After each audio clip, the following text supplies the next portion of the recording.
tema de hoy es el feriado bancario y la dolarización. Ahora, para entender qué supuso el feriado bancario y la dolarización en el Ecuador, primero hablemos del feriado bancario. ¿Qué es un feriado bancario? Un feriado bancario es simplemente el cierre de los bancos durante un determinado periodo de tiempo. En el Ecuador este feriado duró 5 días. Es decir, que durante 5 días la gente no podía retirar o depositar dinero en el banco, no podía pedir un préstamo, garantías, etc. Cualquier servicio que prestara el banco. Este feriado fue decretado por Yamil Moawad.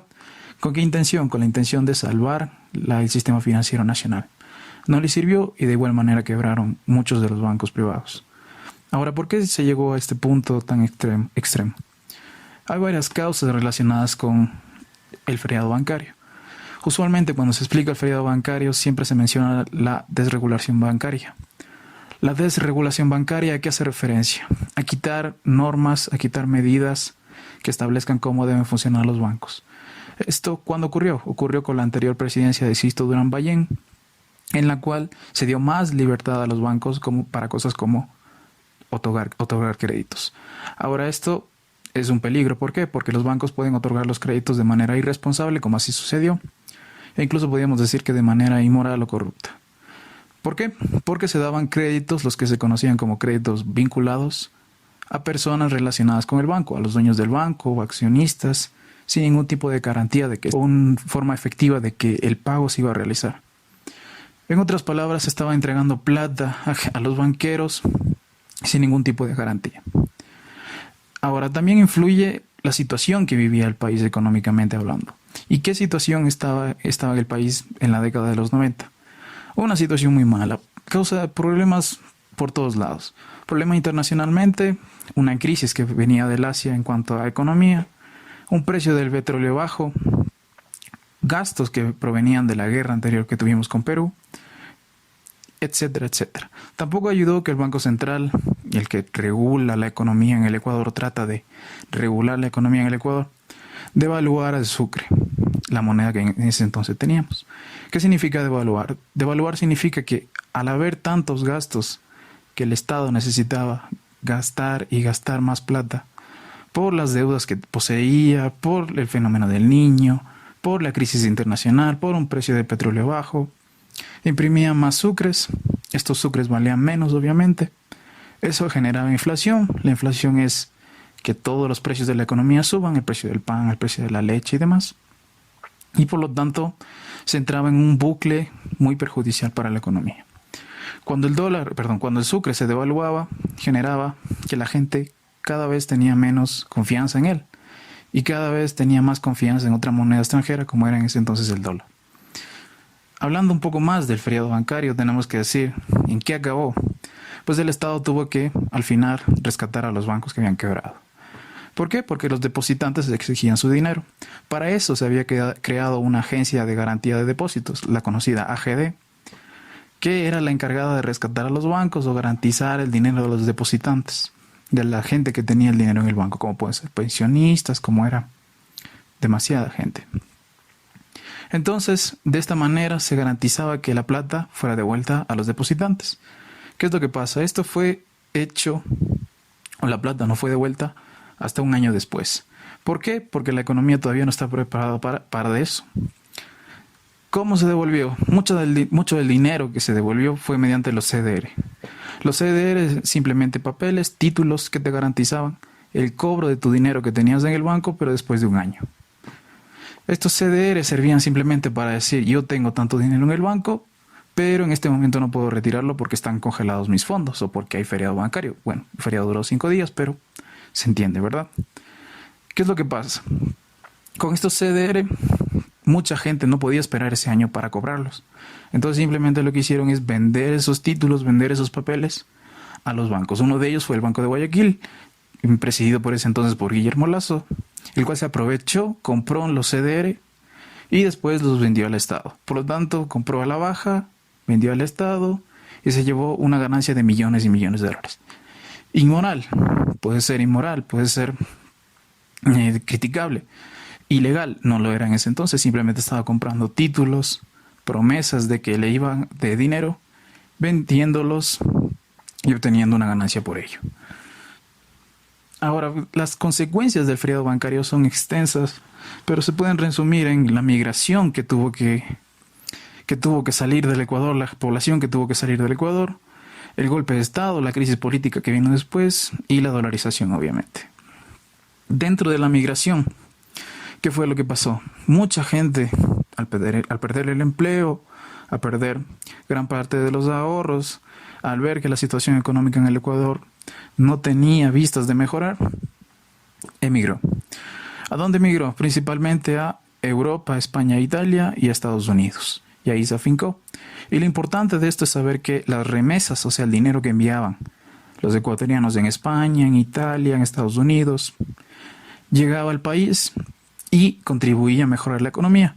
De hecho, se convirtió en el segundo rubro más importante después del petróleo. Tanto era el dinero que entraba.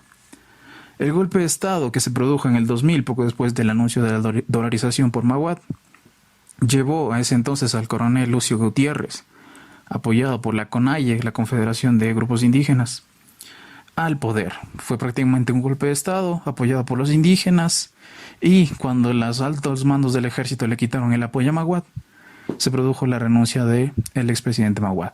Quien llegó al poder no fue Lucio Gutiérrez, sino que fue Gustavo Noboa, el vicepresidente. Después hubo unas elecciones y ahí sí accedió Gutiérrez. Pero sin duda la consecuencia más importante del feriado bancario es la dolarización. ¿Por qué? Porque se pasó de una moneda nacional que era el sucre a una moneda extranjera, el dólar. Esto puede ser bueno o malo según se mire. ¿Qué pasó en ese entonces? Mucha de la gente que tenía deudas en sucre se vio beneficiada. ¿Por qué? Porque su valor de la deuda se había reducido.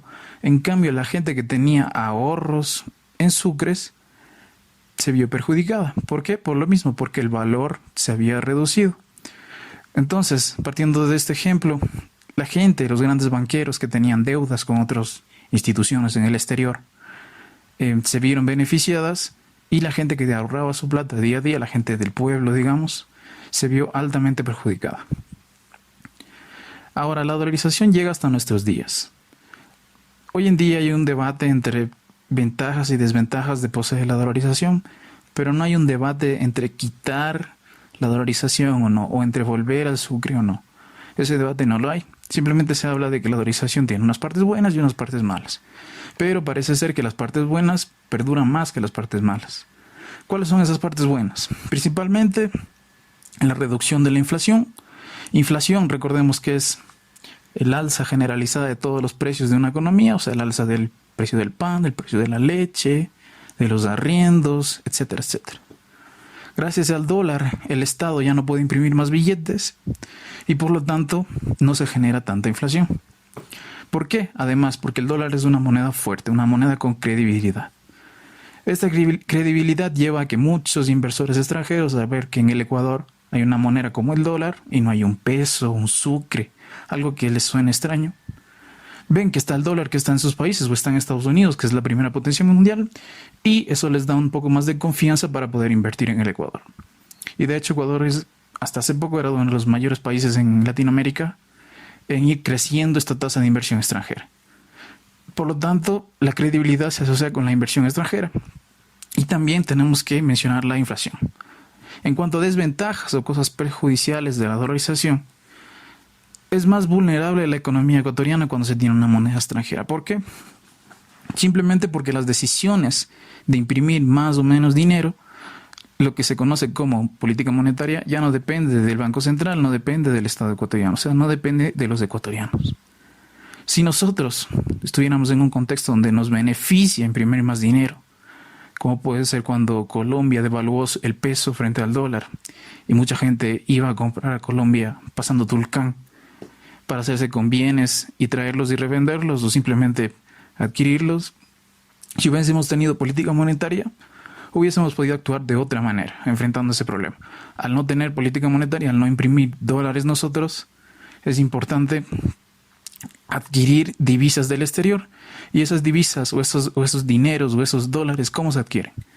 Principalmente por exportaciones. Entonces el Ecuador tiene que enfocarse una economía a exportar y a exportar cada vez más, porque es la manera de que lleguen los dólares acá al Ecuador.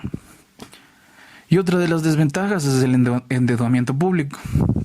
Cuando un gobierno no tiene dinero para pagar su gasto, el cual puede ser sueldos y salarios a los profesores, médicos, pagos de intereses de la deuda, puede ser litigios que haya perdido con otro país o con otra institución, todos los gastos que pueda tener un Estado.